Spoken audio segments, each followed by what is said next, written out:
Thoughts are racing, spinning fast. Ideas flow, but never last. Waves of wonder, thoughts untamed. Nothing ever stays the same. Rambling on, no straight lines.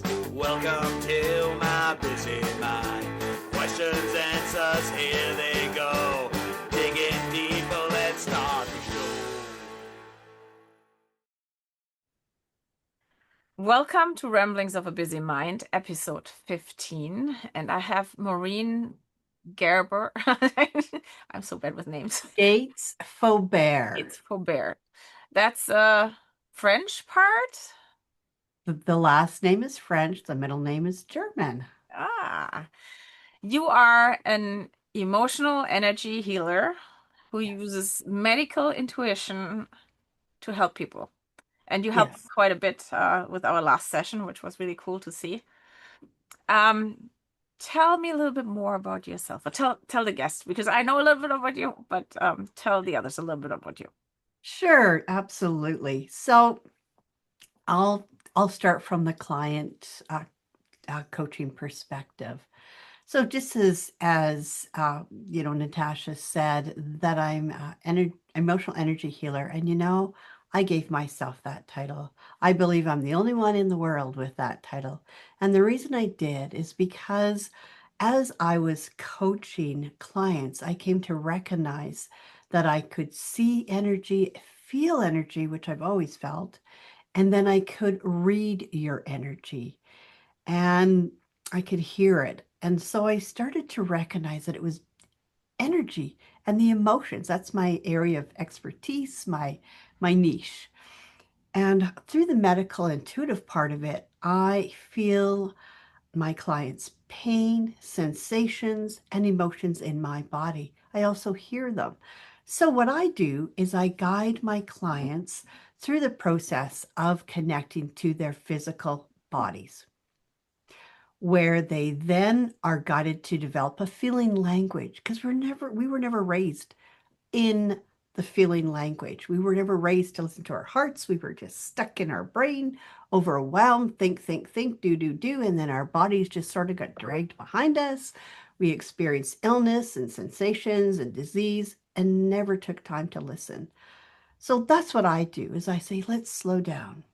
Let's take some nice deep breaths and really connect to what our body is feeling and saying to us. And sometimes it's screaming.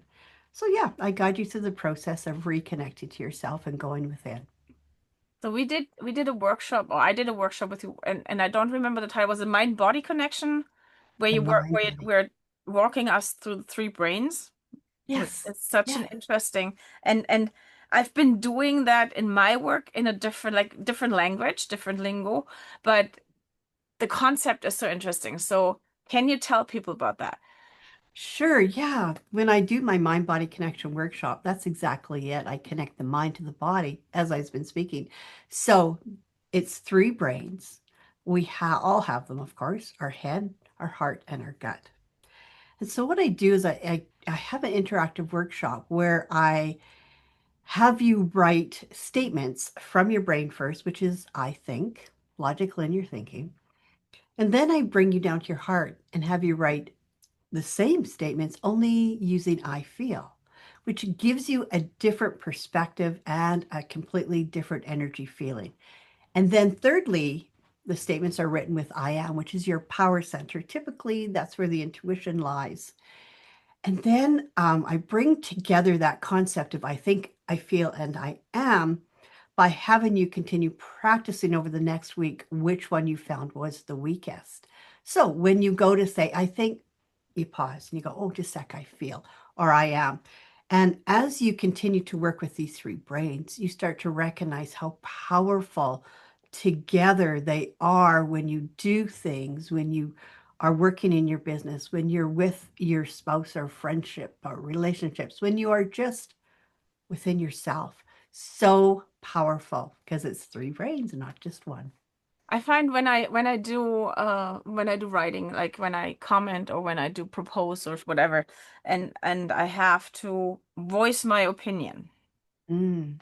I used to use, I think, or I believe, but these days I am of the opinion, or in my opinion, not the form where I'm like in my head when I use it, I think I always sound like insecure. It's not. Mm. It's interesting to, and I never paid so much attention to it since like before your workshop, but afterward. And then working with my clients, when I say, what do you sense in your body? And they come back, I think. Oh, And I like, no, let your brain go. yeah. First thing that comes to mind, not I think, don't think about it. Just put it out there. And they always Right. go like, it's so hard, it's so hard, I cannot. I'm like, yeah, but that sounds so ridiculous. It doesn't matter. Right. Energy work is not ridiculous. It just uses It's real. the pictures and the describers that you can use that are easy to translate for you to describe whatever you want to use. While the energy behind it is never small or big. Mm. It's just our brain that cannot translate it in any other form. Well, our brain keeps us safe. Yeah. You know, our brain keeps us safe according to what we've experienced or learned or understand about ourselves and the environment around us. So it's when you, pardon me, when you say I think, it's based on that logic, as I said earlier, logic, linear thinking, and keeping us in that safe little box rather than expanding beyond that and allowing your intuition to speak for you. So all of us have had, excuse me, the feeling of I have that gut feeling like, oh, I don't feel comfortable here, or just a second, I need to be doing something different, or just walking away from something. It's that gut feeling. We all have it. What most of us don't do is we don't recognize it as being the gut. And talking about energy, simply put, words are energy. How do we know that? Because when we hear words, we hear them through a vibration that goes into our ears. So it's called vibrus, and our ears vibrate as we hear those words. So that's an energy vibration that goes into our brain. However, those energies are felt throughout and within our bodies. True. Same thing is that the sound travels through the body and is conducted in the bone even more than in the ear. Right. So what people don't realize is that you don't perceive just sound just through the ear, you perceive it through everything in your body. So yeah, no, there's some interesting things that can happen when you start dabbling into the energy. When did you start? I have noticed the energy since I was a very little girl. Some people call it a gift. As a little girl, I didn't know what was happening. I would hear people speak, and yet I would hear what I now understand as their soul truth. So they'd be saying one thing from their mouth, and yet their soul would be speaking to me. Unbeknownst to me, I didn't realize they were not hearing what I was hearing. And I didn't understand why someone would say something, yet what I was hearing was that soul truth, and I would let them know.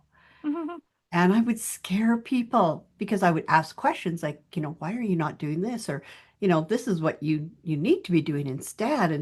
And it would scare them because it would trigger them. Connecting to your own truth sometimes can be very uncomfortable and very surreal, and and even create an area of being unsafe if someone is not there to support you through that process. So it's our truth within ourselves, our heart and our soul, that really leads what we do in life, even though we believe it's in our head. And then not only that, throughout my life, I've also felt that intense vibration of words, so that it would like waves to me. It would be coming in and it would hit my stomach, my gut area. And that's where I understand emotion is right in my that chakra right there, the sacral chakra. Mhm. So I understood those vibration of words. However, I never saw energy until my very first coaching client. And I was mute in that moment in time. I didn't know how to translate Mhm. comfortably to my client what I was actually seeing as an energy source, physical energy. It worked out. The next 9 sessions were all based in energy. It was fun. It was wonderful. It worked so well, and I saw amazing transformations. It's so interesting when you open up to that concept that there is more information than what you just hear or see, maybe even feel, because when you put your hands on somebody. But when you go into the subtle energies and you understand that energy equals information, and information can come in as taste, as sight, as hearing, whatever you have, all your five senses and your emotions, then all of a sudden you have such a vibrant, bigger picture of the person in front of you, and you can optimize so much more where you dive in. And that's what I love about the training that I have and where I've come to today, that I can my energy perception is mostly pictures and Mm, words, so sound and or I in my body, not on the other body, but in my body sometimes like tingling and whatever. mhm, And lately we have been doing energy work with businesses, business code breakers with Denise Cambiotti and Evelyn Mulders. And Evelyn uses the sound sprays, and I've trained with her in the sound sprays a long, long time ago.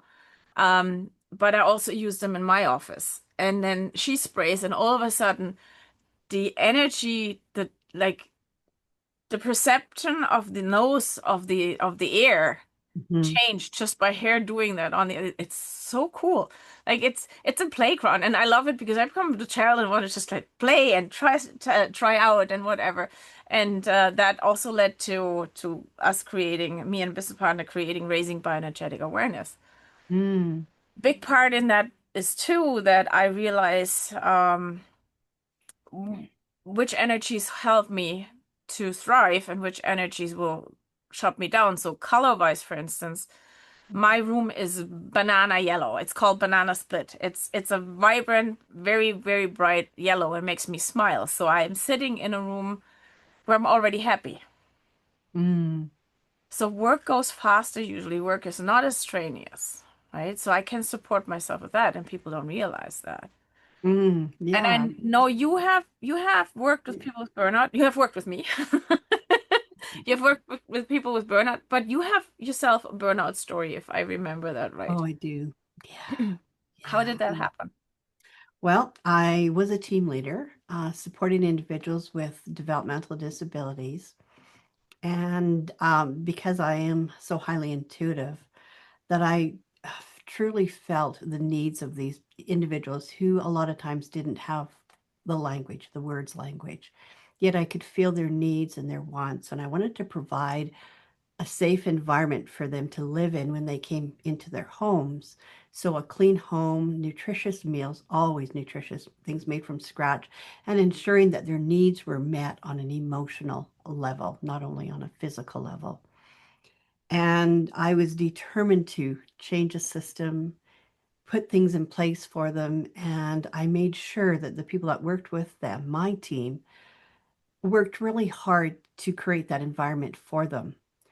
And I would work, 60, 70 hours a week, awake at 7 a.m. and doing whatever I needed to do to ensure that the individuals had whatever programs they needed, whatever resources they needed, whatever they needed on so many levels. And then I'd go and work a shift from 3 o'clock in the afternoon, until 9 or 10 o'clock at night. I mean, I was burning, as they say, burning the candle at both ends, trying to make life better for them and working in a system that wasn't necessarily supportive.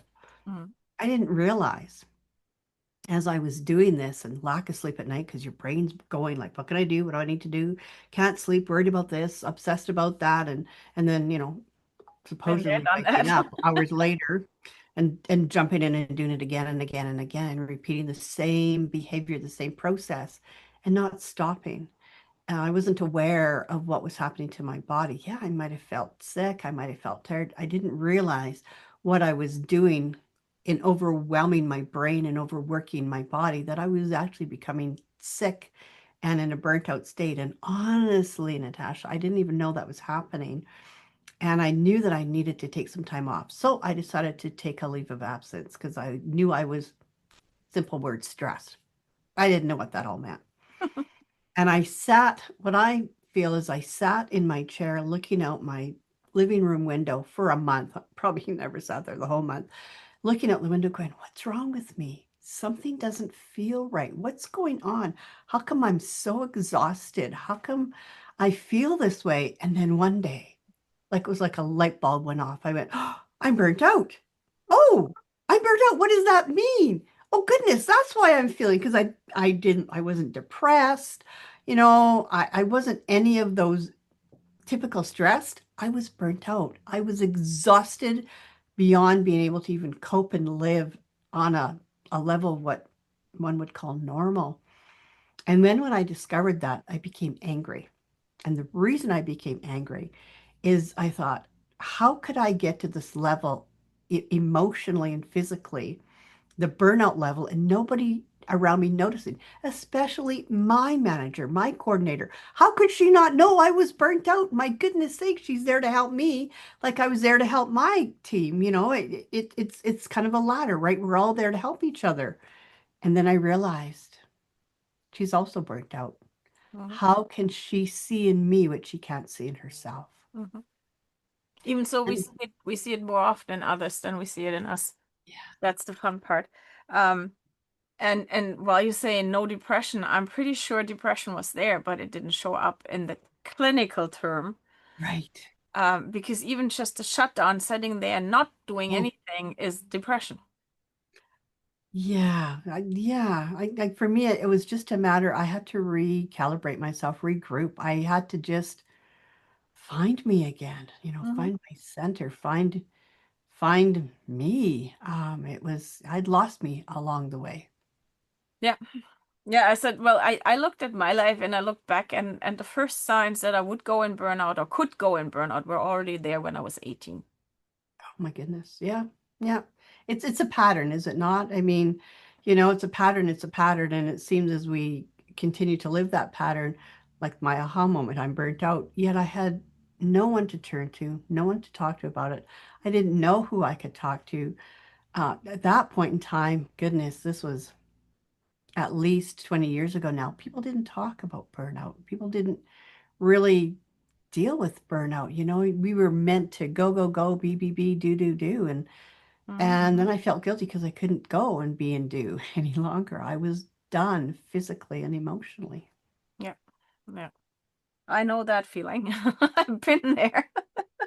Yeah. Um, and the same thing, like in my worst time, I had the last year at Siemens, where I was working at Siemens before I immigrated. I had a blood pressure of 140 over 120. Hmm. And I went to see the doctor, the company doctor. And they said, "Oh, I'll give you 3 days to calm down, and then if it's not subsiding, we'll send you to the hospital." Yeah, it was the 3 days of the year end. That's why I couldn't be put into the hospital right away or sent on leave right away, because it was the last 3 days of year end. And if you're in the accounting department of Yeah. one of the hugest companies, Hmm. you're not getting home. That's No. the thing. Yeah. The signs, as I said, the signs were all there. No sleeping, weight gain. Another one Yeah. is typical, right?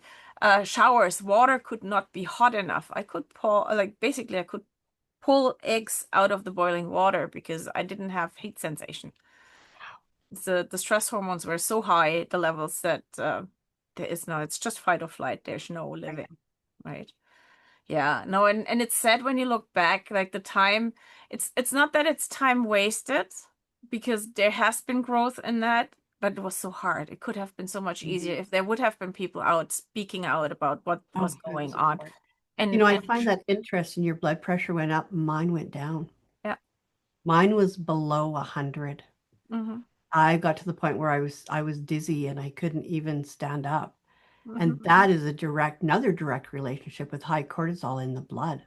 Yeah. And my doctor sent me to test me for a disease called Addison's disease, where you end up having a tumor on your liver, and it is life-threatening because I kept having low, low, low blood pressure. He didn't know that it was all based in stress. My cortisol was so high, my blood pressure plummeted. And So to it's this day, interesting how they're two ends of the spectrum here. yeah. Well, everybody is different. That's the other thing, right? Hmm. But the interesting part is that to this day, they don't test the adrenals.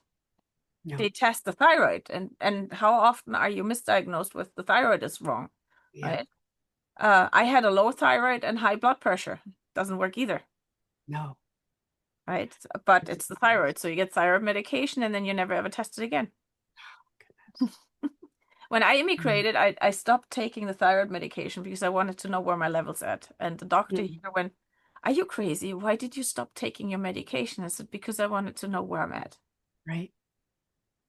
And then he measured and he says, "Your thyroid is fine." I'm like, Mhm. mm-hmm. Then I found a naturopath finally. And she did dark field and dry blood. And she said, "Your adrenals are completely fatigued." Yeah. Gave me adrenal support, and within 3 days the brain fog was done. I was living again. I was functioning again, right? And that's where it's so important to tell people that there is help. There's people that can help you. There's things that you can do, and where you can at least find out if you might go that direction and then have it tested, right? Absolutely. Right. And I feel that the reason, medical health professionals outside of the neuropathic people don't test for adrenals, because I believe that they don't have a system or a way or a means of helping you overcome that. Hmm. Um, I mean, they rely their medical health, so they rely on medicines, research by pharma to give you those treatments. So they don't deal with mental health; they deal with medical health. Again, if they find that you're stressed based on your adrenal tests or outcomes, they honestly don't know who or how to suggest you go and speak to, connect with, learn from, and even supporting that adrenal fatigue. They don't know how to do it, and it's not a fault or it's not wrong. It's just a matter of recognizing that they're medical health professionals and they treat you through medication or operations. Mm. That's their specialty. That's it. That's all. So I love that you brought up this naturopathic doctor, because I believe in holistic with a W, not an H. We're a whole person. We need to have access to the wholeness of treatment, not just medical Mm. health. We need emotional health. We need naturopath. And our bodies need the nature natural of our environment to heal itself. Yeah. Good food, Yeah. natural food that isn't processed, When when eating I food in season. when I started my master's, I started in complementary and alternative medicine, Hmm. which then was changed to complementary and integral health, which is a way better description because we're not alternative, we are complementary. If you work together with us, there's a place for each of us in our own way, and if we work all together, hand in hand, you have the best results because we're all then working for the best of our clients. I had a PTSD client who came through a referral of a friend who's a counselor.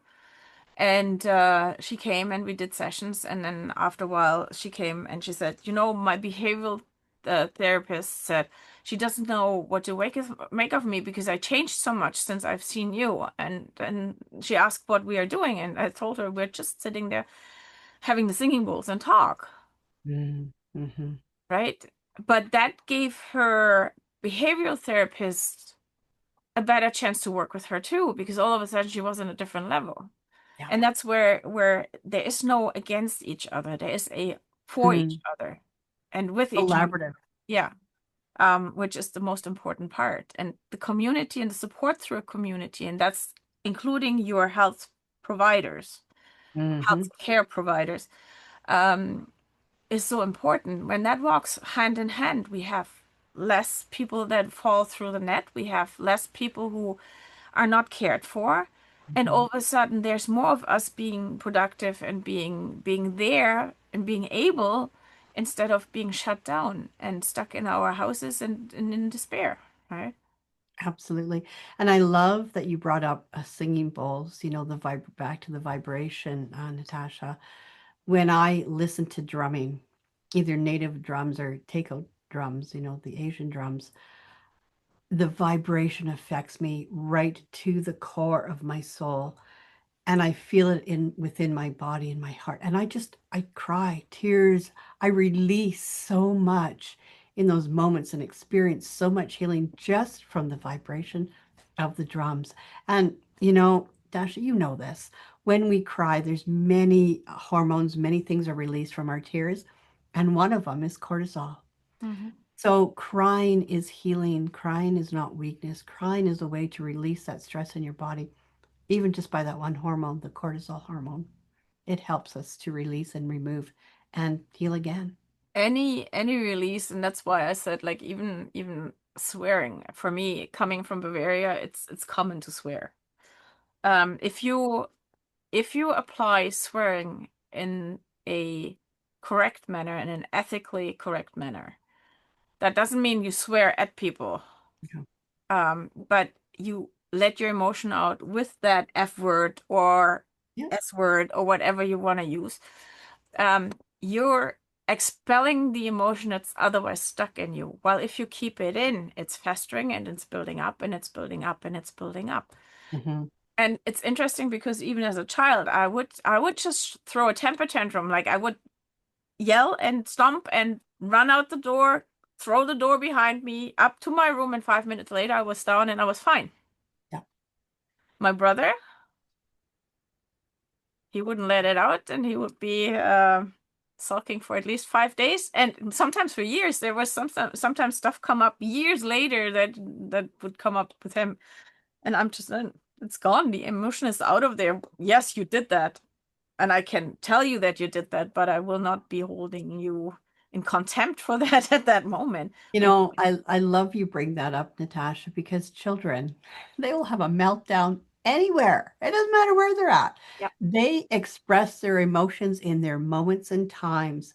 If they're frustrated, if they're angry, if they're overwhelmed, they will just have those what we call temper tantrums. I look at that and I when I see moms and I see their children having a meltdown, I go, if only we could all do that, wouldn't we be a lot freer? And the moms are just shocked that I am supporting what's happening. They're surprised that I'm okay with their child having their crying episode and kicking and screaming, and they're going, yeah, you're right. Wouldn't it be great if we all just released what we believe we are forced to hold in? Mhm. Yeah, society is a big binder and a big box that keeps you, yeah, not in a good place always. No. Yeah.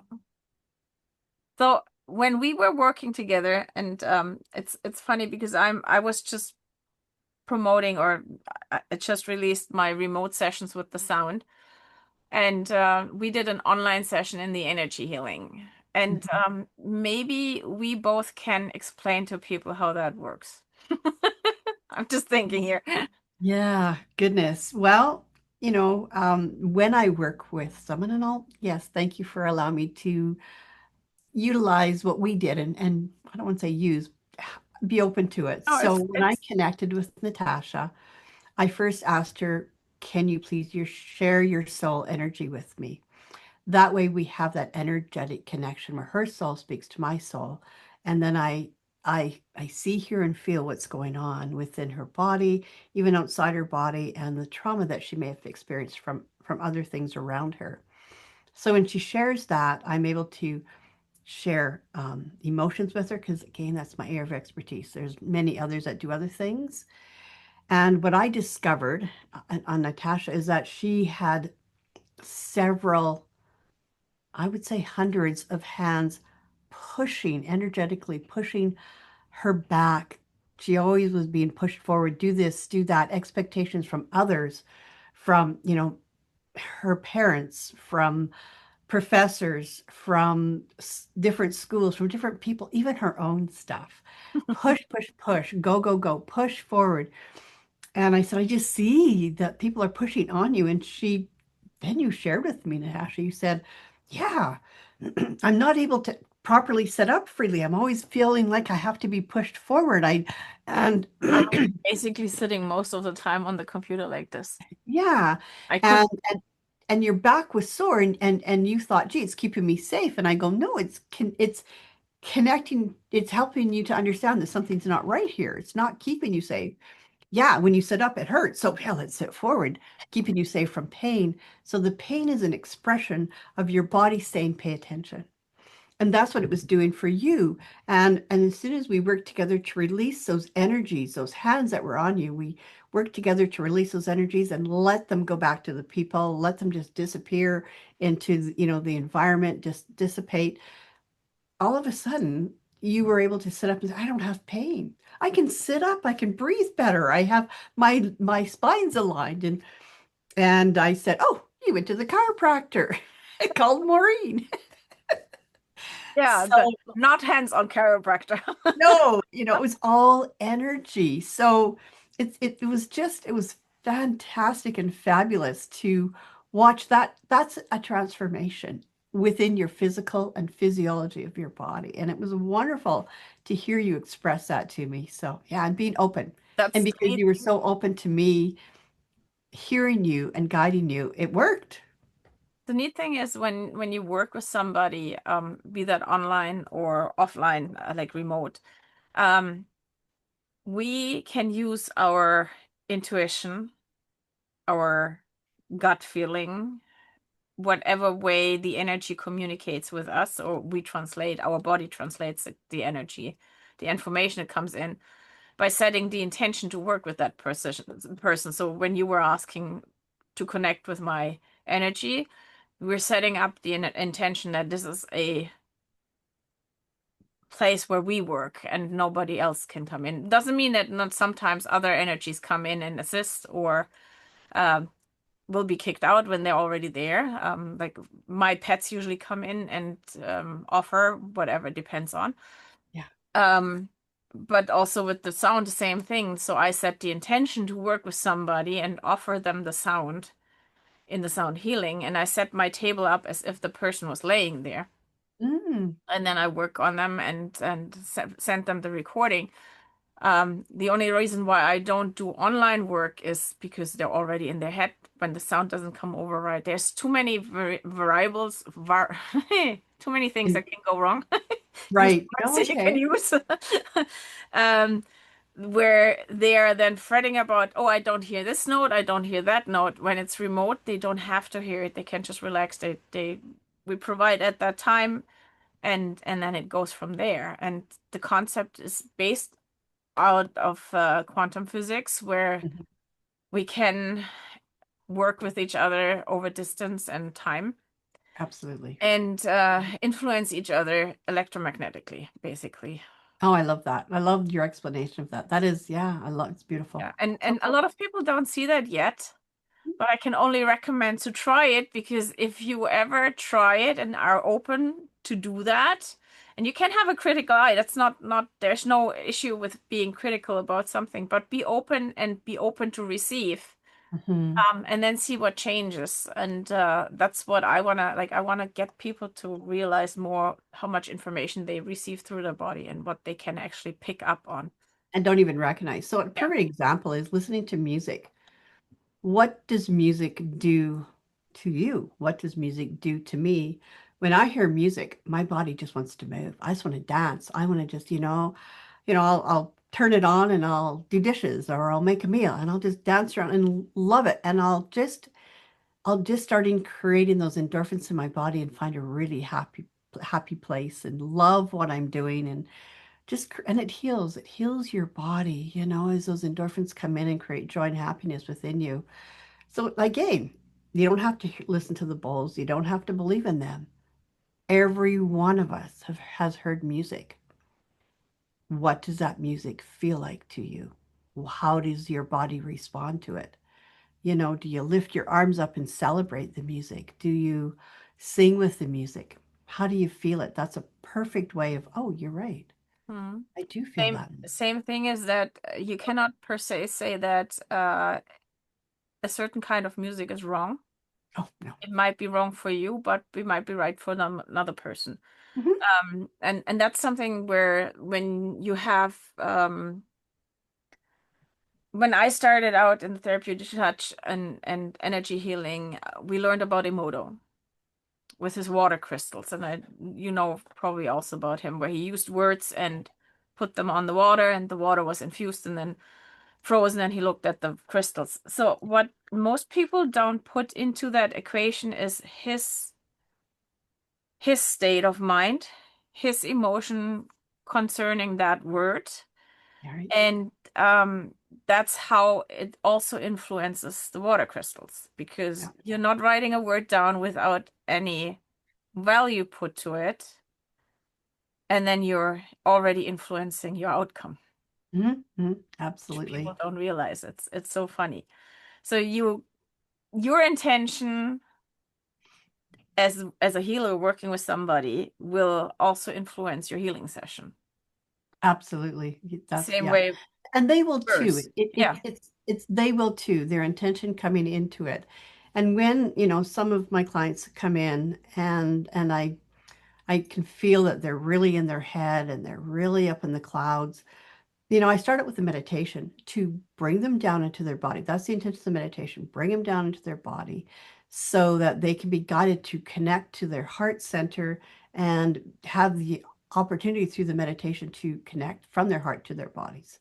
So bringing them down, and I can feel when people are in their head, like, okay, as we go through the session, I go, okay, you need to get out of your head. This isn't a thought.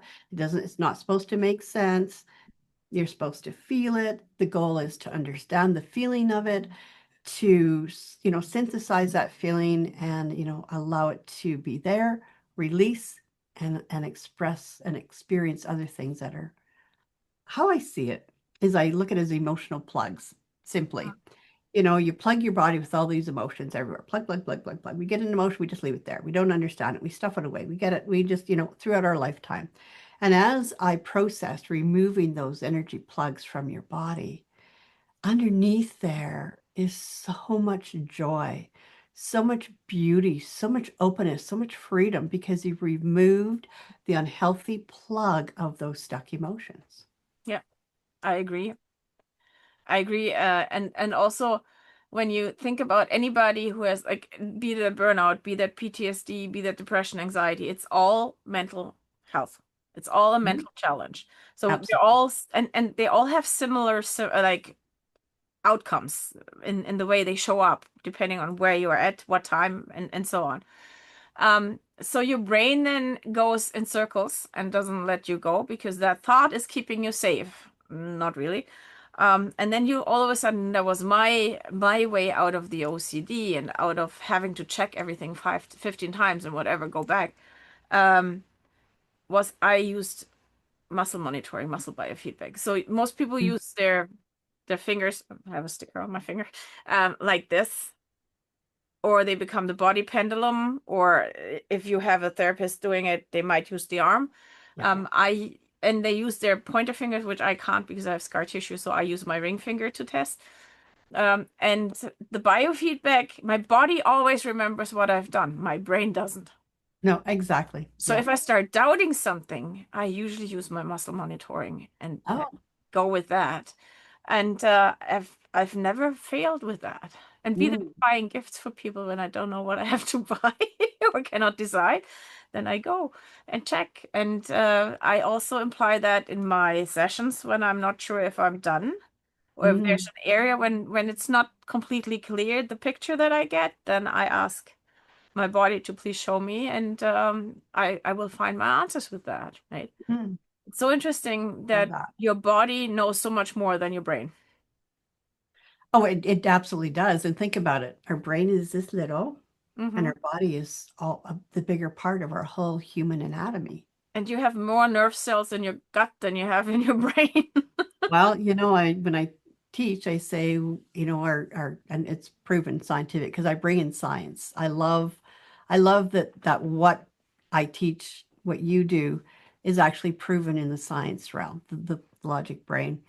So our gut and our hearts speak more to the brain than in reverse, which in our society, in our logic linear schooling, we believed it was the other way around. So how does it do that? Just as you were speaking, Natasha, it does it through the microbiome and it does it through the neural networking system of our body. So what I love, an interesting fact is 95% of serotonin is produced in the gut. Hmm. 5% is produced in the brain. Hmm. Pharma. has created a medication for the brain so that you can have a serotonin uptaker and a serotonin remainder, so it remains in your brain. So I look at that, with my minimal knowledge as to how it's created and what the purpose was behind that. I look at that and go, just a minute, they've gone the wrong organ. The medication is treating the wrong organ. Don't they need to put something into the gut that will help serotonin uptake, will produce more, and will help it to remain or stay in that organ? So it's like, gee, goodness, what's happened with pharma here? What's research? What's going on? How do they not know that, or do they?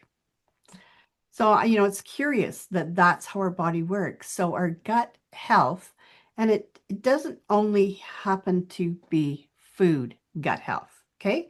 We all assume if we eat healthy, organic, yes, absolutely. Our body needs those things. What else? What else concerns? What else affects the gut health? Our emotions. Mhm. In the gut, typically in the gut, we hold a lot of grief. Mhm. And when we don't release that grief, then we have gut issues. IBS. Science has proven this. IBS is based in emotions. They consider it a stress base. Fibromyalgia, another label given, another stress base. Chronic fatigue or Epstein-Barr, all based in stress. I know people who are very head centric, forget about their bodies, live in stress, logic linear thinking, and end up with Epstein-Barr. Mhm. Yeah, well, you're lowering your frequency because you're always in that lower emotion of not happiness, not joy, not love. You're always, and I would say stress, if you take stress as an emotion, I would put that below neutral. So you're in a lower frequency, which doesn't thrive at all. Actually, it flips your body around in an unhealthy state. And then you cannot thrive. And knowing for myself, like I was like for almost 20 years, like there was ups and downs, yes. But if you take as a whole, there was there was surviving, but there was no thriving. Yeah. Yeah. Yeah. Or I would come out for a little bit and find a little bit of a foothold. That was usually when I took my trainings because I was always the worst case and I was intuitively always driven to the trainings that would help me. And then I would fall back into the pattern and fall back and sometimes deeper, sometimes less. And there was not really a consistent linear growth out of that. It was bit by bit and dragging your feet out until everything is cleared. And to this day, I have days where I just shut down, right? And Mm. then I just take the time and I look into it and look what was it. Today was not as easy for me because the weather was gray and gray, and we actually have the foghorns going on the ocean right now because there's like mist. And I'm not good on gray days. I'm good when there's the sun out and then I'm active and whatever. But as soon as it's that diffuse light, it's not me. It affects your body. It affects your mental health. Yep. It really, really does. I understand that. I live in a community where we are the third sunniest community, like in the country. So I don't have a lot of gray days. And when we do, it's hard, 2 days in, it's hard to have no sun. I mean, here in Southern Alberta, we can have minus 30 Celsius outside and the sun is shining and the snow is sparkling. So you feel good because you have the light, that sun, the radiating beautiful energy of light coming in towards you. And yeah, I mean, we have that disorder called SAD, right? When we don't have the amount of light we need to generate to help with our mental health. And we have those lights that they sell that Well, supposedly help. I have actually a set alarm. So my in winter, I don't run it in summer, but in winter it starts 30 minutes before I have to wake up. It slowly increases the light so that I wake up to a bright room. And that Oh, made a huge difference to me because it's not um it's not that dragging you out of bed because it's still dark and you stumble and whatever. You have to go from dark to light by turning on the light. No, it just increases slowly, and by 30 minutes you have full blast of whatever lumens it has, and then you can get up and it's not as hard. Oh, Right? wow. I love that. I've never Yeah. heard of that Yeah, before. they're widely available, and they usually have a radio and alarm clock and whatever. And mine is, so I turn the lights of the alarm clock off. My room, on the other hand, is never completely dark. Um, Usually I don't need it, but I know when there's a full moon. That's nights I don't sleep. Yeah, the full moon energy. Isn't that Yeah, interesting? yeah, You know, yeah. And that then it does affect us. he's usually peeking into the window, waking you up because you Yes, don't have curtains closed. exactly. It's, yeah, full moon. Yeah. Right. So if you had somebody come by with burnout, a quick tip, what would you recommend? Oh, burnout. What would be a quick tip is to slow down their mind, to simply do some nice deep breaths, not like, you know, a process. Breathe in, count to 4. Breathe out, count to 8. It's, I guess it's a square. So you breathe in to a certain level, you hold, you breathe out to a certain level. And then as you breathe out, just let it go, let it go, let it go. Just, it's amazing how breath can bring you down to your body. Mhm. So when I teach my client, when I work with clients or do a session, just a sec. Oh, my nose is tickling. I usually have them breathe into their belly Mm-hmm. because that's the centering, so it brings all of them back to themselves. And then I have them breathe out of their feet because then they're grounding. Oh, I love out of the feet part. Yeah, and I had like with on all the ones that I worked with, I had maybe a handful ask out of the feet. Like, yeah, just direct your energy flow out of the feet while you're breathing out. And I love your reminder of the belly to breathe from the belly. I had to learn that. I had to learn the process of breathing from my belly. Um, and the reason is because I was a professional figure skater, and so we had to hold our abdominals in to support our bodies so we could stay on those little tiny blades and do our figure skating. And breathing was somewhat shallow because of the taut muscles. And I had to learn the belly breathing. Typically, though, too, when I came that feeling, I can feel the energy. When people are in their head, I bring them down to their heart and say, just listen to your heart. Hmm. Touch your heart. Allow your heart to know that you are aware of it. Listen to your heart. Connect to your heart. Remove, your thoughts. Remove your head conditioning and bring it down to your body and your heart. And And anywhere you put your hand, you're putting the focus. That's the other part. So because true, very, very true. so you're already creating the flow to that part, which is really interesting. People don't know how much you can actually do with your hands. Like even uh, when we started training in therapeutic touch or when I started in 2009, I believe, 8 or 9, um, it was basically still here in Nova Scotia. It was the hospital protocol where you were off the body, you wouldn't touch. And then the only touch once in a while was allowed, like we got more and more touch the feet for the energy flow. So then in my group, we started touching down the legs or down the arms, right? We had some teachers that were very strict in what you were doing, and they couldn't believe that you would actually do that. But when you start pulling energy or just creating the flow with your hand, just doing that will create the energy flow out of your body, right? Mm-hmm. Which then allows space for new energy to come in.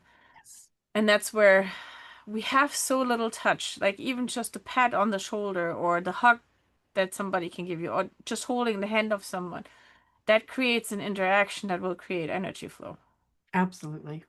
right? And most people don't realize that we're lacking so badly in that. Mm-hmm. Yeah. That's another part that I think contributes to burnout is the separation, the distance. Um, because we are actually thriving on community, thriving on interaction of our energies, and being close with people that we resonate with, and that resonate with us, to bring us better forward. Right. Absolutely. It's so important to have that energy. And I mean, energy can be felt at any time through any, I mean, I've coached people over the phone because it's energy. I mean, I can feel the energy of plants and pets, right? We all have it. We all express it, and we all put it out there. We all bring it into ourselves, and some areas that I also teach in is the boundary area, because I am so sensitive and I can feel other people's pain and sensation in my body. I look back at my life as my mother called me, the sickly child. It's like, well, how many diseases, illnesses, and pains did I bring into my body from other people that weren't even mine? How did I not recognize that? And how can any doctor cure an illness or a disease that I'm holding on to from somebody else's energy? Mm-hmm. So now I just set up this boundary. So I do this, like, this is yours and this is mine. When I start feeling uncomfortable or I start feeling pain, when it's not my intention to do so, I recognize, just a second, who's am I grabbing onto? Who's connecting with me that's making me unhealthy and not well? Mm-hmm. Yeah, and also when you're an empath, you can sense, and a lot of people are actually sensitive to others' energies and compassionate. So they are even more open because they feel compassion to others. And then they don't realize it's not theirs, and they don't have to hold on to that. So that's what we learned when we started raising bioenergetic awareness, teaching that empaths then actually found ways to discern, this is mine and this is not mine. This I have to tie in, and this I can let go. Because that's the other part, not only setting up the boundary, but not holding on to what is in you. Right. Right. Let And go. and with the burnout, the same thing.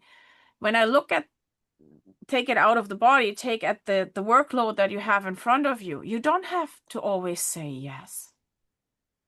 And it doesn't have to all be done at one time. That's the next thing.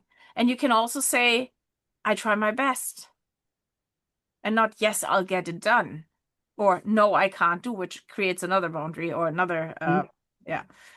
But the thing is, just be aware of where are you, and what is your boundary, and what do you allow in, and what has to stay out, right? And often we don't do that. And then it's the overwhelm. And also, people can have expectations on you, but you don't have to fulfill them because it's their expectations and not yours. Right. Unless you have an agreement that you have to fulfill, like workload or whatever. And then still it can be looked at and can be said, this is fulfilling the work agreement and this is not. Like if somebody goes overboard and puts too much on your plate, and you're not stepping up and saying, I can't do that. That's self-responsibility. Absolutely. And the same thing for you to find, oh, I have a doctor that prescribes me pills. They don't work for me. Where can I find somebody else? Open up the side that there might be more in this world than just pills. Not that I condemn them, because in short time it can help a lot, but it's not for the long run. So for the long run, there's stuff that you need to change. And change always comes from yourself. Absolutely. Not from somebody else. Yeah. So that's why I say I don't work for you, I work with you. And yeah, like I always say, I'm the guide. I guide you Same here. towards you. Yeah. Because the work has been done by yourself, not by somebody else. Absolutely. Yeah. Well, do you have anything else to share for the audience? Oh goodness, we covered a lot. And no, I think I've shared everything I possibly could in this time. So yeah, thank you for this opportunity and this platform. You're very welcome, and I can only recommend, if you feel drawn to Maureen, go connect with her, work with her. She's amazing. She's done amazing things for me, and I love to be in her circle of friends and see her every week, once in a while. And I'm pretty sure there will be more things coming from Maureen. So thank you, Maureen, and I'll see you soon. Thank you.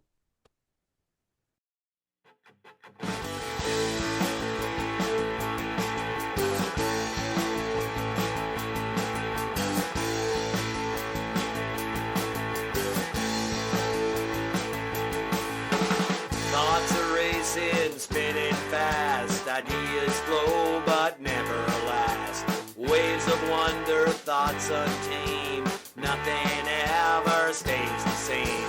Rambling on, no straight lines. Welcome to my busy mind.